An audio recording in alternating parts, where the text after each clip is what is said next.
Welcome back. It's Anthony Scott, the best place to absolutely grow your business online and take you from basic to boss. So in this Photoshop tutorial, I want to show you how to do branded photos so you don't look like this on an expensive camera, and I want to help you make your corrections so you can look like this. Okay? Do you see the difference? The clearness, the geometry is correct. Everything makes sense and it looks absolutely beautiful for a client, and now it's branded. So in order to go from basic to boss, let's get into it. So right away, guys, you're going to open up Photoshop and you can go to File, New, Open. Then you're going to find your picture. So I'm going to find my picture. These are before and after for a remodeling company. I'm going to go ahead and just bring in a JPEG. Now I do shoot in both RAW and JPEG. So here's the file and there's the photo. So now I'm going to go File, Place Embedded. I'm going to go find my logo and I am going to drop it in there. Okay, so first of all, we have the logo, okay? It's on a transparent PNG.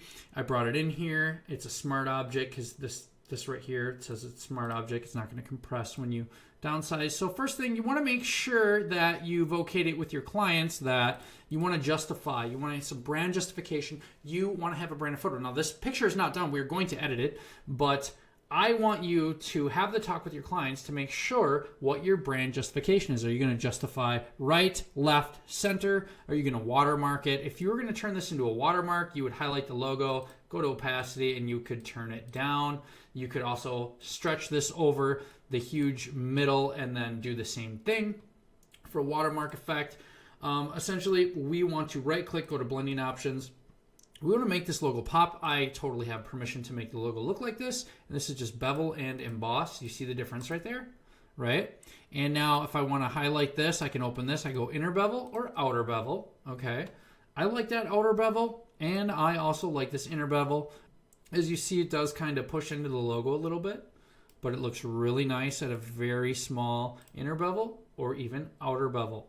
Right here, the inner bevel, this looks the best. Now also, if you wanted to add a drop shadow, you could add a drop shadow here, play with the opacity right here, and decide the distance of the shadow, the spread, and the size of it as well. I don't want to use a drop shadow for this one. That was just some options to make your logos pop more, to make them look absolutely crisp.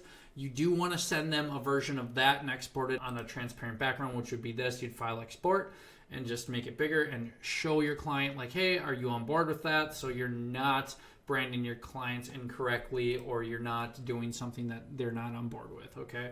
So that's number one workaround. Number two, we want to take this photo from base to absolute boss. So it's kind of dark. There's some shadows here. I'm going to right away just go up to filter, camera raw filter. Now this is a JPEG. I did not bring in a raw picture, which is fine.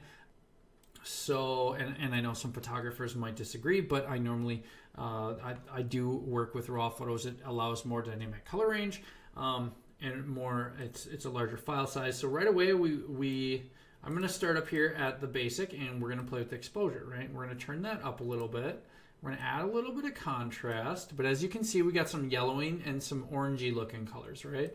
And we're going to see what the highlights are doing, okay? See how the lights are turning off. We're going to turn those down a little bit, and we're going to bump up the shadows a little bit. So we bump up the shadows. You see all that darkness disappearing? And we're going to bump up the shadows, and now we can put the white a little bit. I don't think we need to add too much white, if any. And then the blacks, right? I'm going to get some of those blacks out of there. Okay. Now you can play with the texture, but as you turn it up, everything is going to get really intense, right? Turn it down, everything's going to start looking really dreamy, like really soft. Add a little bit of texture is fine. Clarity is really going to make it be a little too intense, if you ask me. And also the same as if you go negative. So I just think a little bit of texture is fine. Zero in the clarity and a little bit of dehaze. Now, when you dehaze, you're going to notice it's going to darken a little bit. So we just want to add a very little touch of dehaze, right? We're not done. Now, what I want to do is I want to go to the color mixer, and I want to look at these reds and these oranges, right? And turn them all the way up and all the way down. See if I turn them all the way up and all the way down. Almost all the way down. So if I turn the oranges, most of this photo is orange, right? Look at that. There's a lot of orange in this photo. We want to turn the oranges down, right? But we want to preserve the color still for this to look its natural, right? Now yellows.